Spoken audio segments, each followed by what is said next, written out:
Very good afternoon to you all. I, Gaurav Padwa, on behalf of 10,000 Startups, welcome you all to today's sessions on a beginner's guide to GTM, that is go-to-market strategy and pricing strategy for early stage tech women-led startups. This session is being organized by KTech Innovation Hub, powered by NASCOM. And today we have with us as speaker Ms. Soumya Murthy, who is the Senior Product Manager at Intuit. Soumya is a product leader with proven track record of building delightful products for customers in US, UK, and India. Soumya has over 11 years of experience in product management, strategy, new product development and technology. And currently, as I said, she is the product manager of QuickBook Desktop Payroll for US and UK, serving around 1 million customers. Soumya previously was the VP of Product Management and Engineering at Plainzee, and prior to that, she has a stint with Citrix as a technical product manager. So without further ado, I would like to welcome Soumya. And before I hand over, would suggest if anyone of you have any questions during the session, please feel free to drop it in the chat box or the Q&A box. We shall take all the questions at the end of the session. So welcome, Soumya, and over to you. Sure. Thank you, Gaurav, and good afternoon, everyone. Thanks a lot for joining today's session. As Gaurav said, I'm a senior product manager at Intuit, and I'm working on a product called QuickBooks Desktop Payroll, where we help small and medium businesses in US and Canada pay their employees. I'm also a design thinking coach, and I help startups in developing deep customer empathy and choosing the most impactful problems to solve. Over the years of building products in both B2B and B2C space, what I have realized is that most of the literature or most of the studies or the researches that you really see is skewed around B2C products. And these researchers or articles, they actually generalize all of these practices even for B2B products. And as someone who has been working on a B2B product right now, I do know that while the frameworks can be applied for both types of businesses in principle, the on-ground strategies are different, and they have to be customized to suit the needs of your product and your services. So today, what we could do is we could very briefly discuss the startup ecosystem in India, and there is a reason I would love to do that because when we think startups in India, there is again a general tendency of talking about B2C startups. Then we can look at what are the various, what exactly is a go-to-market strategy, and how can one develop a solid go-to-market strategy for their product or service. And then finally, pricing, which is also a very important part of your go-to-market strategy, but we will deal with it separately because that merits a lot of discussion, and we will talk about the pricing strategy itself. So now let's begin by looking at how exactly the startup ecosystem in India looks like. So when one thinks about B2B startups or even startup ecosystem in India, so when I asked a couple of my friends or family members, can you name the important startups in India or the most famous ones? Important is not necessarily the right word. And the most common ones were, they said Flipkart, I know Myntra, I know Urban Ladder. So, so when we really look at it, we as a country or as an audience also feel startups are mostly in the B2C space and not really in B2B space. So when we look at the space today, we see that there are about 4,200 B2B tech startups right now in India, which are operating. And when we also look at the unicorns that we have produced in India, 43% of the unicorns are B2B companies.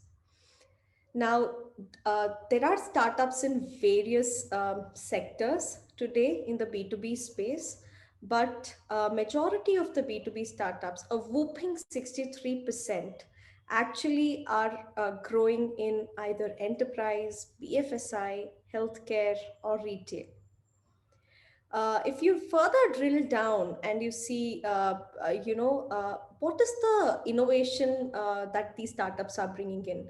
How innovative are we as a country? Because very often in the press, we hear that we have we are very good at copying what the West does, or what is the innovation factor that we as an ecosystem bring in? So 24% of these startups today are focused on advanced tech. They are providing AI, ML, or big data, IoT, blockchain solutions to other large corporates in India and overseas. And though the pandemic seems to have hit the country and the world really hard, even during these tough times, these startups, B2B startups, have received over $3 billion in funding in the fiscal year 2020. So this shows, how the startup ecosystem, especially the B2B startups, are really thriving in India. And while these numbers really look extremely promising, uh, what also is very interesting is the failure rate of startups in India and across the globe. So, and these statistics, when we really talk about the failure rates, are something that many of us have heard in different ways. 9 out of every 10 startup actually fails in the first 5 years of operation due to various reasons. uh, if one feels that if I have the money, if I have the funding, and I will be able to make a huge impact, and I as a startup will not fail, that also seems to be false. About 7.5 out of 10 venture backed startups actually fail in the first 5 years. I mean, you have so many other stats too, but the two most important ones that I feel really stuck were, of these startups, 6 out of every 10 startup fails because they do not have a good GTM strategy. And 10 new businesses fail in the very first year of operations because they did not have a good pricing strategy for their product or services. So, however, I was not very convinced because these are numbers, and I wanted to understand from other founders that I have worked with over the years, what exactly do you think is a reason your startup could fail, or somebody else's startup that you knew failed? uh, Lack of funding, lack of innovation, not having a good management team. These were what were quoted as, the top reasons. And even when I was associated with a startup, quoted the same reasons when the startup failed after 1.5 years of operation. However, when we look at these numbers and also in retrospection, I believe and I strongly feel it was the lack of understanding about the product market fit, the value prop that we were offering, and pricing, among many others, were the reasons for the failure, which essentially means we did not have a very good GTM strategy, nor did we have a good pricing strategy to make an impact in the market. So now I would like to, show a video to all of us about a test that was conducted by Bloomberg uh, on a product.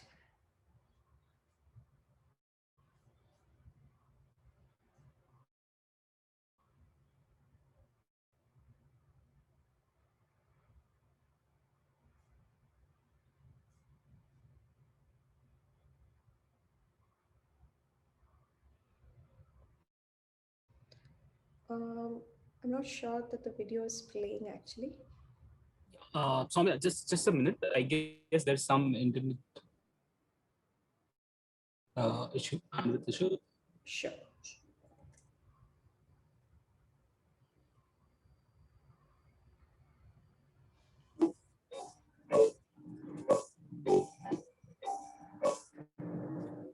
Yeah.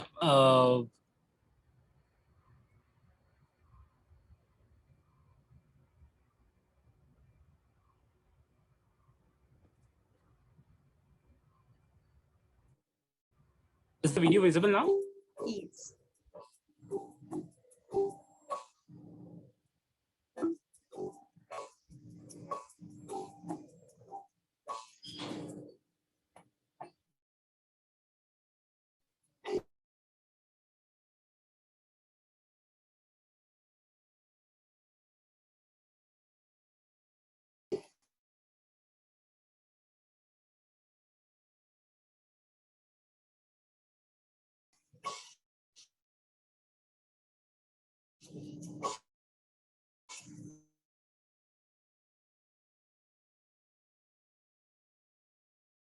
By the Juicero machine, and that's why they were charging $699. It was beyond the juice machine. However, the death knell was that Bloomberg and several other customers came out and tested the juice squeezing by hand, and they showed that one did not really need this really expensive machine to, have freshly pressed juice. So Juicero, which had raised about $118 million in funding, $118 million in funding, shut down because of customers. The right lesson that they learned here was that they should have user tested their pricing as well as product before going to the market, and then respond to feedback appropriately. So this was a case where you had a price before a product. So you did not test your product, but you priced it really high. And this is one of the best examples of not having a great GTM strategy, which resulted in a very well funded startup shutting shop. Now, so we've spoken so much about, you need a good GTM strategy. So what exactly is a go-to-market strategy? So the simplest way to talk about it is a tactical action plan, which helps one outline all the steps that are necessary to succeed in either a new market or with a new customer. A good GTM strategy provides you with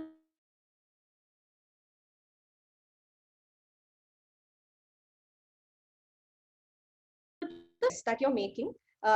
Now, a good GTM strategy can apply to pretty much anything, right? From launching new products and services to relaunching your company or a brand, or even moving a current product into a new market. This can apply to all of this. So, a good GTM first, it will classify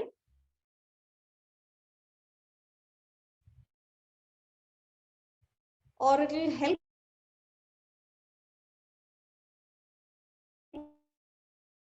you clarify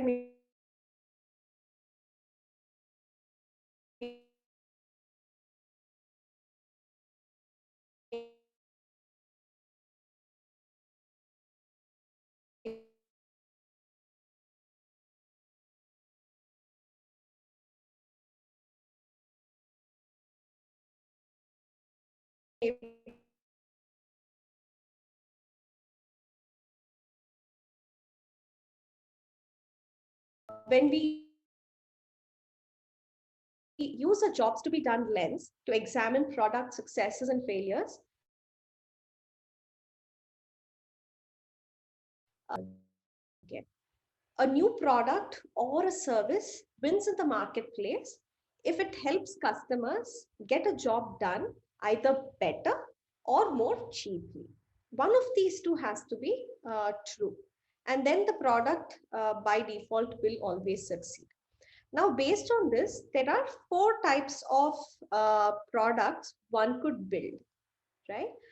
The first one at the top left quadrant, which is your better and a more expensive product. That is, this is a product that gets your job done better and hence you're charging more. The next type of product is this gets your job done better, but you can charge less and get more people to buy it. The third one is this product does not actually do the job well enough like an existing product in the market, and but you can get people to switch over maybe by charging a lot less. And finally, the fourth quadrant at the bottom left, and this will seem a little confusing and interesting. Uh, this is a product that doesn't get your job done really well. It gets it done worse. And at the same time, you're also charging more for this particular product. And as we go now, based on the types of customers who might be targeted with a product or service offering in each of these quadrants.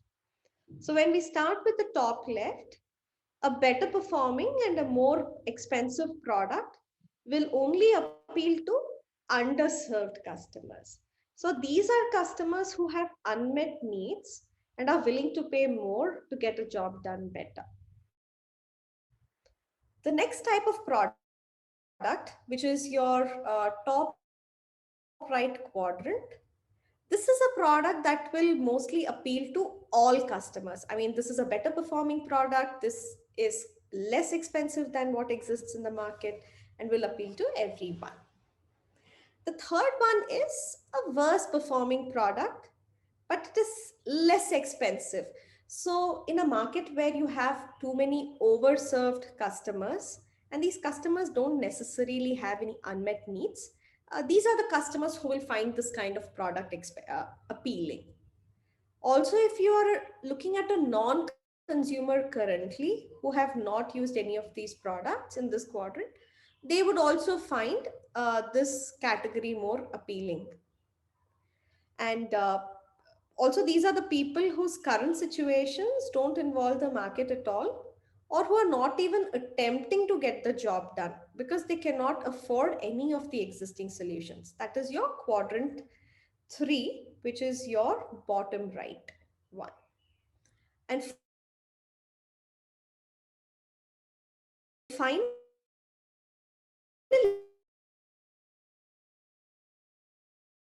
and a more expensive product will only no alternatives available. And finally, the one at the center, when you really look at it, these are products that I really like to call as stuck in the middle. And they only get a job done slightly better or slightly cheaper. And these products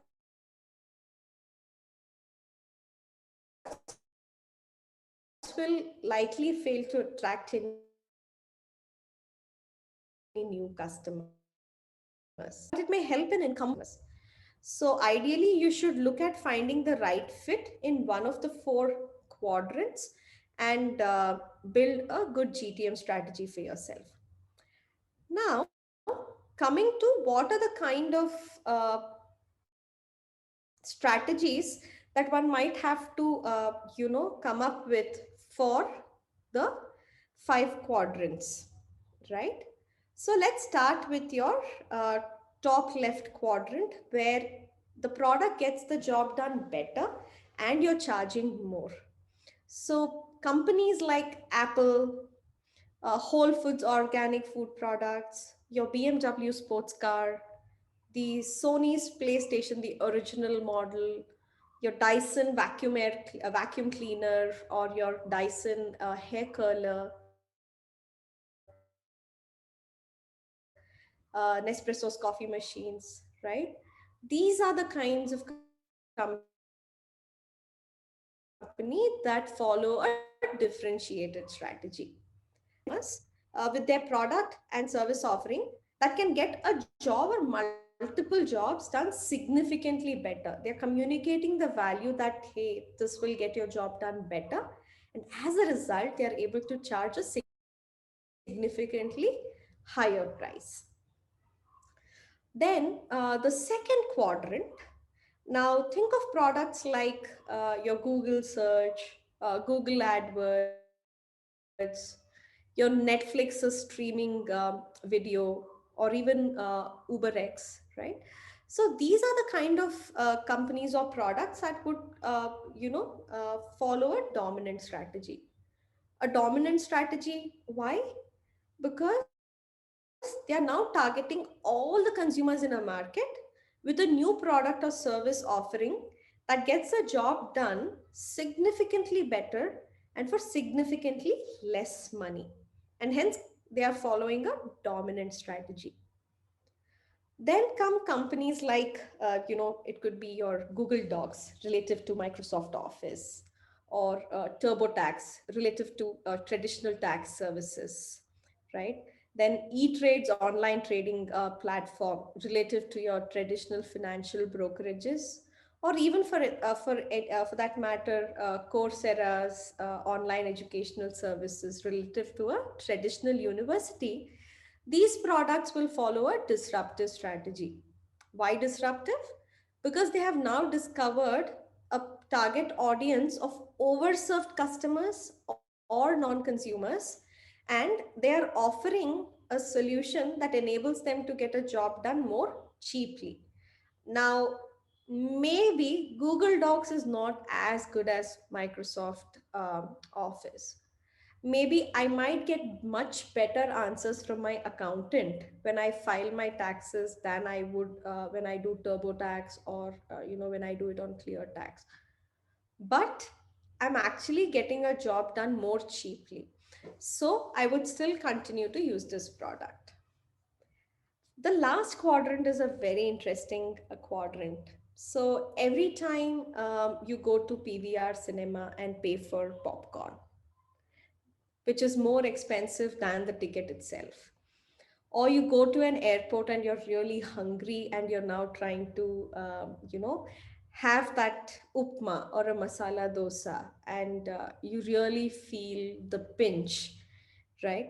So these are the kinds of companies like, PVR or shops at the airport, right? Are the ones that pursue a discrete strategy. They are able to pursue this strategy because they have determined or identified a population of restricted customers with the product that gets the job done worse. However, it costs you a lot more. And this can only work in situations where customers are legally, physically, emotionally, or otherwise restricted in how they can get a job done. And what you see at the center is your sustaining strategy. Now, a company can still pursue a sustaining strategy when it introduces a new product or service offering, and you're only getting your job done slightly better or slightly cheaper. And there are many companies that actually follow a sustaining strategy. So I'll not delve a lot into that. Now that we have identified, looking at the jobs to be done strategy, and we've identified based on the product or service offering that, hey, this is the kind of strategy I want to go ahead and apply for my product or company, then you can determine what is the kind of go to market strategy you will build. Now, a go to market strategy often involves 5 core components. I mean, different literature talks about different number of components and how you can look at a go to market strategy. But by default, all of it comes down to only this much. It is your market definition. Now, which markets will be targeted to sell the product or your service? Second is, who are your customers? Who is the target audience within these markets that you are setting out to serve? Now, a market definition along with the customers actually also is called as a good product market fit. Or in my opinion, as we move into future, we should also look at a market product fit to see sometimes your product might not fit into a particular market, but there could be an altogether different market in which your product or service might solve for a really good problem. So look for a market product fit and see if you're able to serve your customers differently. The next one is your distribution model. Now that you have identified that this is the market I want to work in, how exactly will the product or service be delivered to your customers? That is very important to identify. Then, product messaging and positioning. Now, what exactly are you selling in this market, and what is its unique value, or what is the primary difference when compared to other products or services in the market? So, you should be able to articulate the value of your product or service to your customers ably. That is very, very important. It is not good enough to have a great product or service and not be able to tell the difference amongst other competitors or other similar offerings in the market. It is very important to position your product well. And finally, last but not the least, the most important one, how much should the product or your service cost for each of your customer group? And you see the keyword is each of your customer group. So if you're solving for a variety of customers in this market, then it is very important to customize your pricing as well. Just like you would customize all of your product messaging and positioning and the distribution model, you should customize your price to serve each of your customer groups. Now that we have understood what are the core components of a go-to-market strategy and what exactly is the strategy we want to follow for our product, now let us look at how to build a good GTM strategy.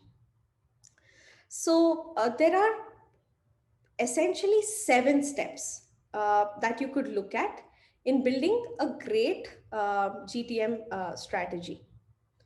Now, let's start with step 1. You define your target market and the ideal customer profile. Now, one of the biggest mistakes that one makes is when we think of a customer profile, it is not really very well fleshed out. So it is very important for you to flesh out your customer profile by defining the demographics, the psychological attributes of your customers. Where exactly are these customers located, geographical locations, and most importantly, their interests, wants, needs, and desires, so that you're able to find the best product market fit. Now, not only do you need to know who you're selling to, but also what problems you are solving for them. So, who will be your most engaged and profitable customer be? It is very important for you to determine that. What problems are you solving for these customers is the second question you will ask. And how do they want their customer experience to be? So these are some of the questions you're asking yourself when you do your step 1, which is defining your target market and customer profile. Now, once that you've understood the market, the second step is you have to define your offer and your value proposition. Now, when we were in school and colleges, right, we used to write essays as answers, like pages and pages of answers. But now the world has moved to a 90-second elevator pitch. Nobody has the time nor the interest to really read paragraphs and paragraphs of your value proposition. It's very important that you be able to describe the value proposition you offer in just 1 or 2 short sentences, how your product solves your prospects' problems and makes their lives easier and better. If you find yourself not being able to describe your value proposition in 1 or 2 sentences, chances that you have not really understood the value proposition you're trying to communicate to your customers really well is very evident. So it is very important to keep it concise. Now, to come up with a good value prop, you could look at creating the most convincing 30-second elevator pitch that you can come up with. You write it down and delete all of the buzzwords, the next big thing, the next blah thing. Remove all of that. Keep it simple, silly. Follow the KISS principle. And then reduce it into a sentence you can read aloud in less than 10 seconds. That should be your target. Now, the third step is you defining your brand and positioning. Now, you want to come up with a brand for your product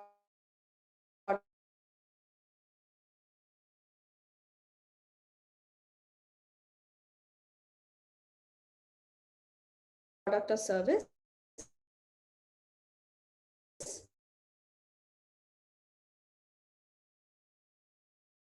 And then position it appropriately in front of your target audience, perceived by your customers. How do you self apart from your competitors? These are some of the essential questions you could ask and craft your branding and positioning strategy. Fourth one is you now decide what are the channels in which or through which you will reach your target customers. How will your most potential customers meet your product or service? Where will you find these customers? That is also very, very important. Then you could simply use the online channels such as websites, online stores, and webinars. Now, other channels include, these are really expensive also sometimes, trade shows, seminars, and then you could also look at door-to-door sales and direct partners. So there are some questions that help you decide what channels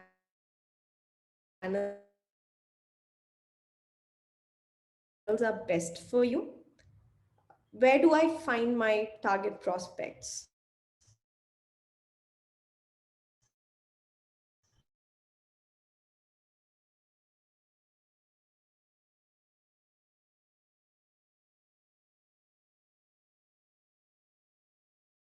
Where do these target?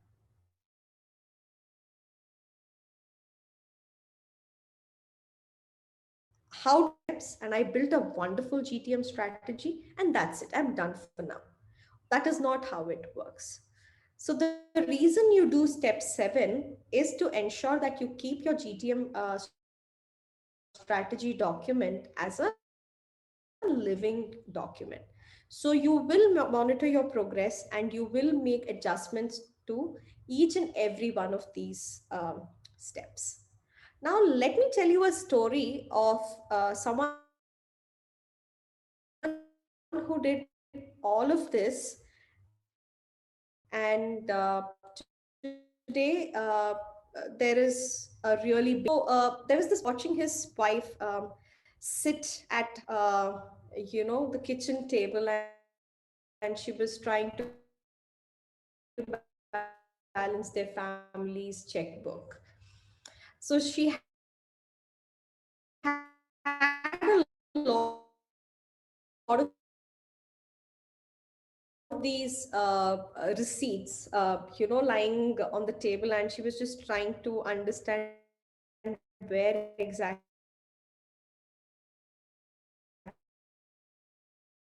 she has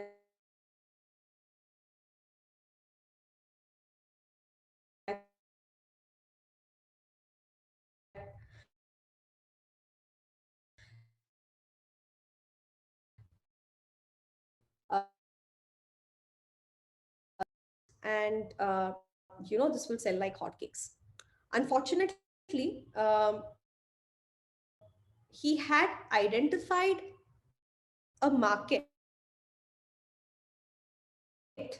not really figured out the right distribution methods, the right pricing methods to make his product and what is the right positioning. So his product did not really sell well. He stood outside stores and firms just to sell this software to people to tell them that you can balance your books better. Then he realized that there must be something fundamentally wrong with what he's doing, and he decided to go to accountants' offices and his customers' places to see how exactly were they solving for this problem today, and taking feedback based on what he observed, he built a more robust product with the right distribution channel, and that product really sold like hotcakes and gave Microsoft money a run for its money. And that was Quicken. And that was the journey of the company that I work at today, Intuit. So over the years, we have launched several products which power prosperity for our customers. So we serve consumers, small businesses, self-employed. So if you really see on this slide, all companies that succeed over a period of time and continue to maintain their successes are those that strongly focus on whom they serve and what problems do they solve. Very important for you to not lose track of that. So when you continue to build your GTM strategy and refine it, or when you're thinking of making a change to your product or your service offering, just keep this in mind. Who is your customer trying to solve for them? If you have clarity about a great GTM strategy, and you will be able to succeed in the chosen. So we have spoken about GTM. So what exactly did we discuss? Identify the right strategy that applies to our company and product. Then how do we formulate a good GTM strategy and the framework to do it? And now we will come to the second aspect of our discussion, which is pricing. So let's start with a company called PepperTap, right? So I'm sure people who live in the Gurgaon region, or who have been very closely tuned in, have all heard of PepperTap.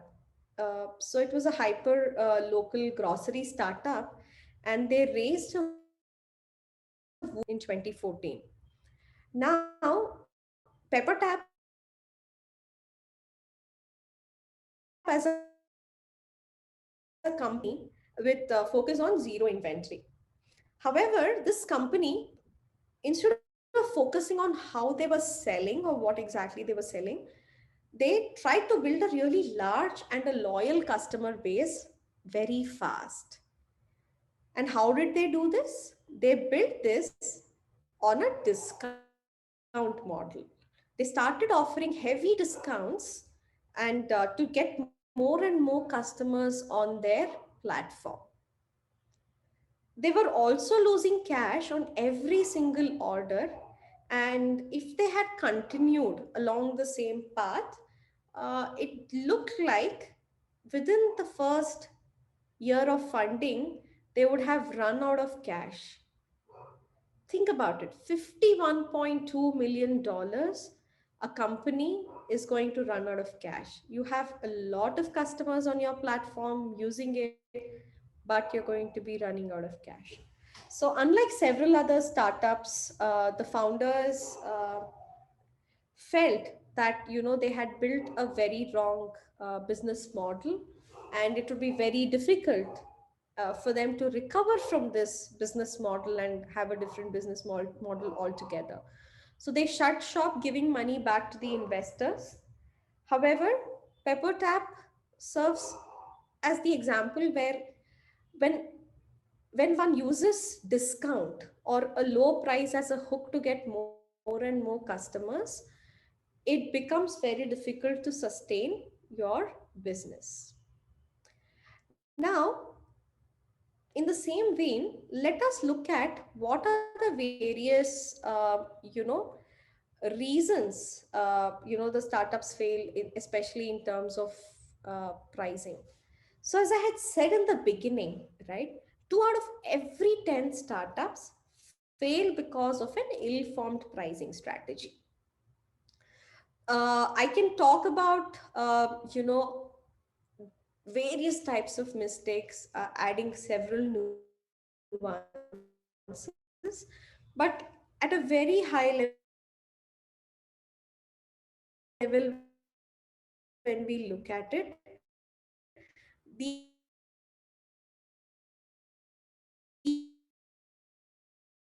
are the four major types of mistakes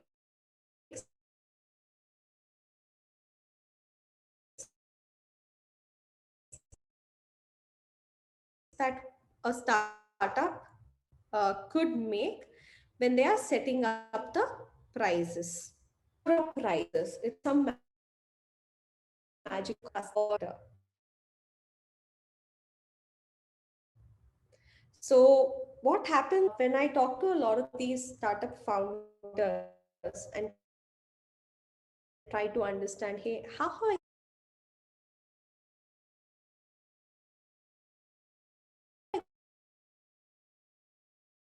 exactly did you come that people use? And what they do is they get a few affirming nods from their colleagues, maybe other co-founders, or if you possibly have a couple of early leads, they also talk to them and they're like, they give a nod to the introductory price and they're like, oh, that's it. This is the price we are taking to the market. Pick what should be a pricing starting point, but sticking to it as if it is some sort of permanent glue or a permanent solution, even though your business is actually growing and changing and thriving. That approach actually breaks down the entire machinery for you. So, think of your prices as something that you will dynamically change with time and not set in stone. The third mistake, and this is something that I see very often as well, is your pricing too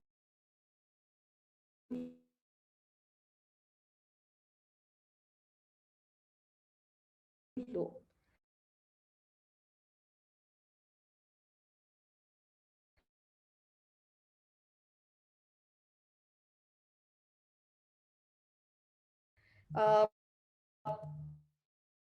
I'm yet